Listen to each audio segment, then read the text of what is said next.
Saad Mohseni, I hope India is being as hospitable to you as Afghanistan is to us when we are there. Welcome to India. Thank you. The situation in Afghanistan seems to be tumbling very rapidly towards some sort of a framework agreement. What's your reading of the situation? Well, I think the framework agreement needs to be agreed to by the two Afghan sides. But I think what the Americans are doing right now and concluding is a deal with the Taliban. I think that they have already agreed in terms of what they will agree to with the Afghan government. And then the agreement with the Taliban would then allow for intra-Afghan talks to start, which would then provide us with the opportunity to come up with some sort of a framework or a roadmap and a ceasefire. Which is extremely important for the country itself. Yes. We've seen the levels of violence and the viciousness over the last week itself. But when you're talking about a framework agreement of some sorts, Secretary Pompeo has already given an indicative deadline of 1st of September. Do you think all this can be worked out by then? No, I think that there's probably some flexibility that, it could be mid-September, it could be end of September. I think in some quarters there's the hope that an agreement of sorts in terms of the roadmap of a framework agreement would allow for a ceasefire, which would then allow for postponing the elections. The concern is that the elections could be very contentious and could further fragment the country. But on the other side, the flip side of the coin is that the process is one of our great achievements, the democratic process. And for us to suspend the process, we need to have a very good reason. So mere promises are not enough. That's why the ceasefire is so important. It will provide the country with some breathing space and would justify postponing the elections.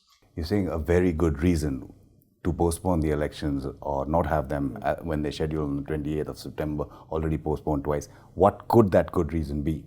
I think if there's an opportunity for peace after 40 years of conflict, I think the Afghan public would accept that sort of an argument. And that's why it has to be a compelling case. If there's no ceasefire, then the indication would be that the Taliban are not serious about talking peace.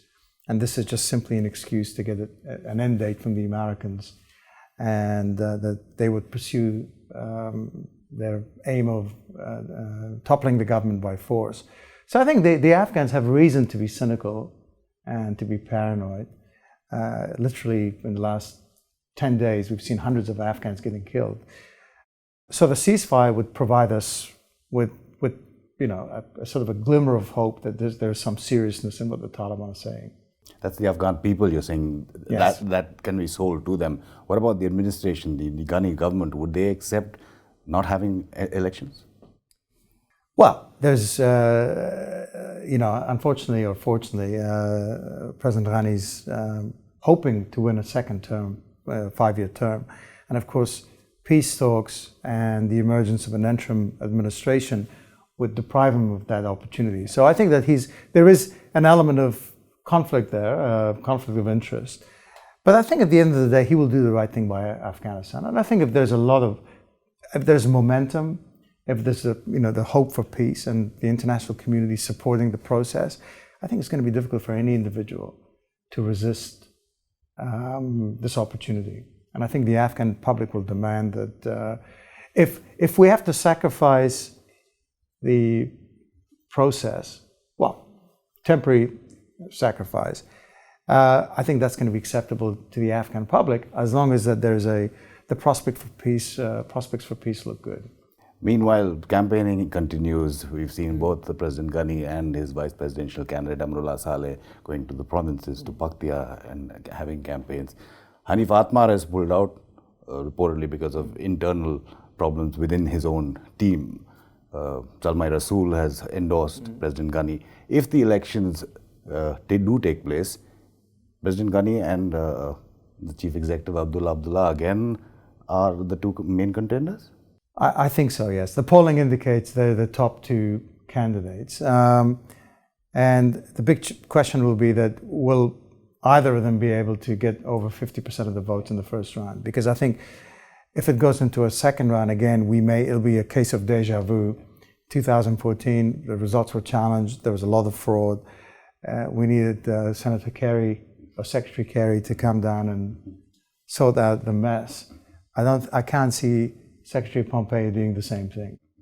And so Afghanistan cannot afford a very fraudulent election process. And the hope is that it's as clean as it possibly can be.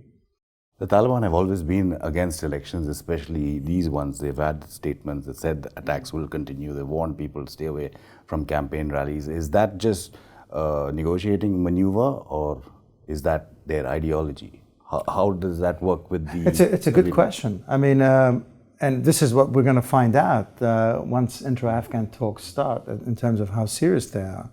I mean, the Taliban are insisting on the Emirate of Afghanistan. That's not exactly democratic.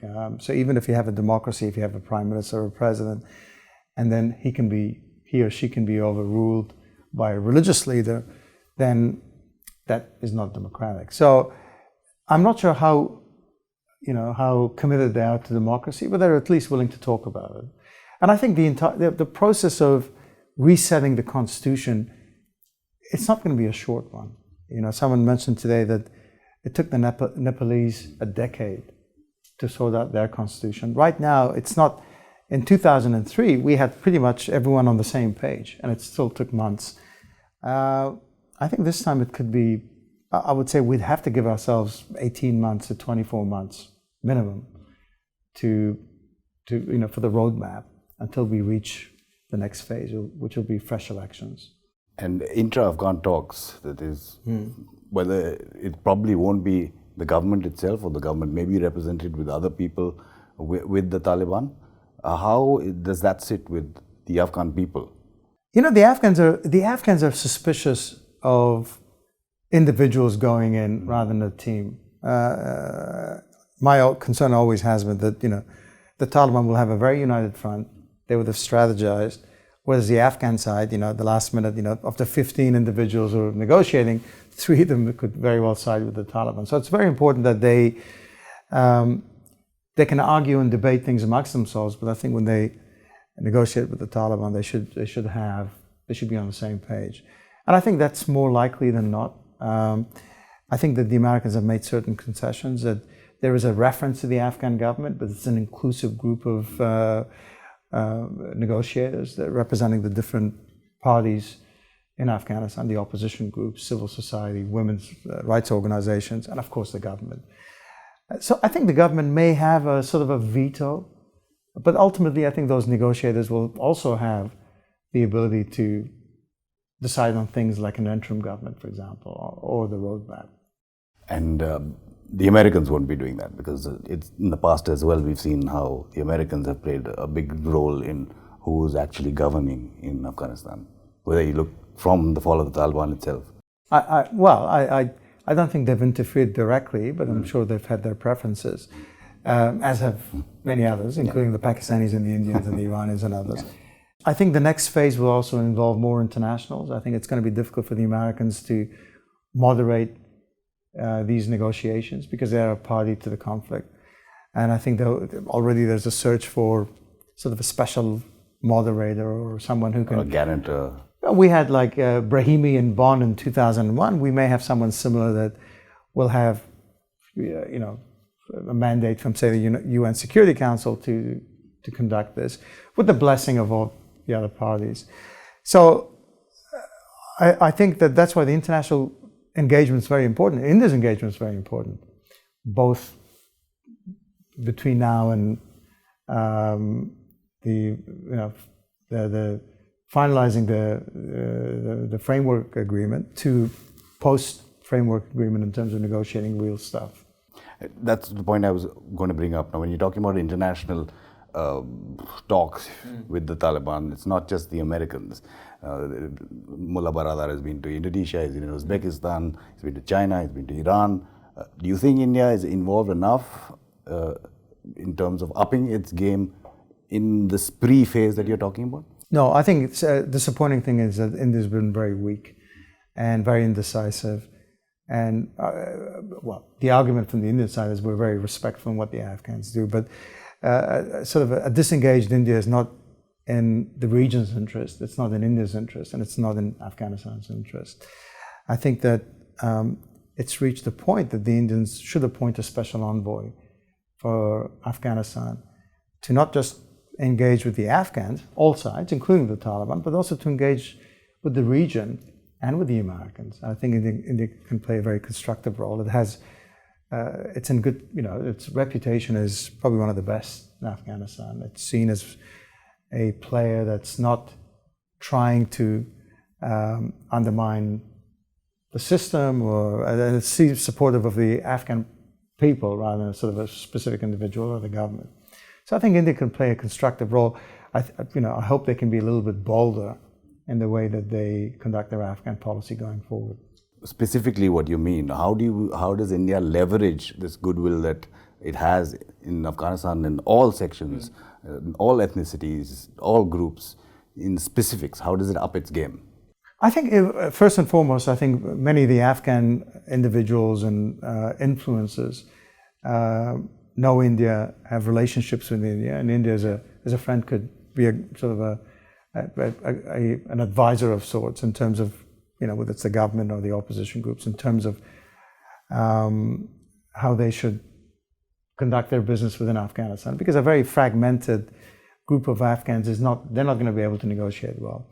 But more importantly, India is one of the few countries that enjoys good relations with the Russians, with the Iranians and the Americans and the GCC countries. It's in a very unusual position, a good one, and they ought to, be more involved. And the other important thing for India is that they have to look at Afghanistan not through the prism of Pakistan.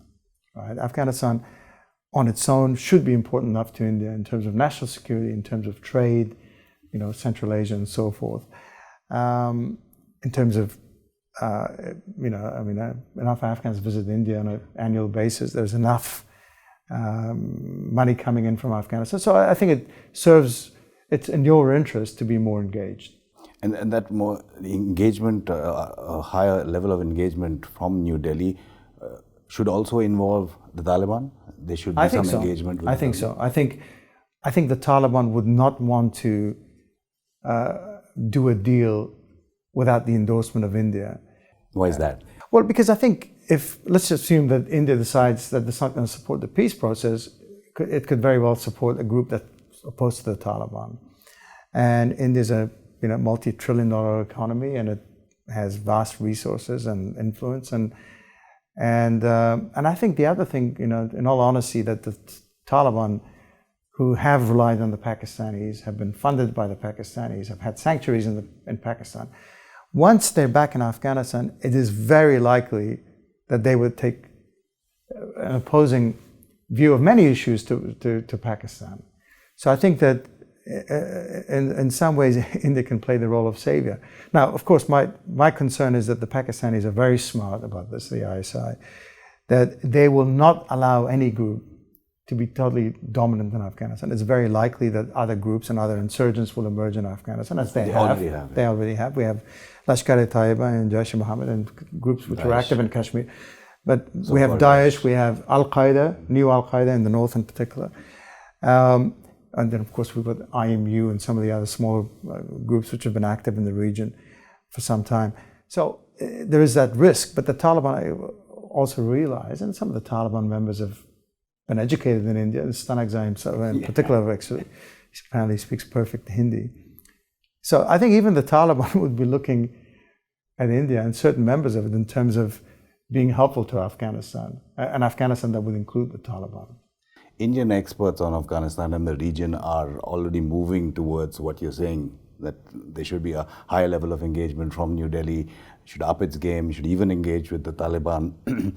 So it's interesting to see how the Taliban is also probably jumping the gun in terms of being in government when we look at the statement on Jammu and Kashmir that it's issued. But it's also being seen by some as maybe opening a door to India with them. Well, I think there could be, they may have received a statement from Rawalpindi, and they've just had to cut and paste an issue to keep their friends happy in ISIHQ. But the wording is completely non-what? Yes. is controlled by Rawalpindi or GHQ. No, the wording is actually not bad, relatively speaking. But of course, everyone's been having a go at the Taliban, saying, why don't you focus on killing less Afghans in Afghanistan, and that should be a priority rather than lecturing others. But I think they also want to play the role of statesman. They've been to Indonesia, as you pointed out. They've been to Uzbekistan. They've been to Moscow, and they've been in Qatar for some time. So they just want to be seen as mature players. And maybe, maybe they were asked by the Pakistanis to issue a statement, but instead they've issued a statement that's actually a lot less pro-Pakistani, and which so they've tried to keep both sides happy. Mr. Mohseni, it was a pleasure talking to you in Delhi, and I hope next time it will be in Kabul or somewhere in Afghanistan. Please. Thanks. Thank you. Pleasure.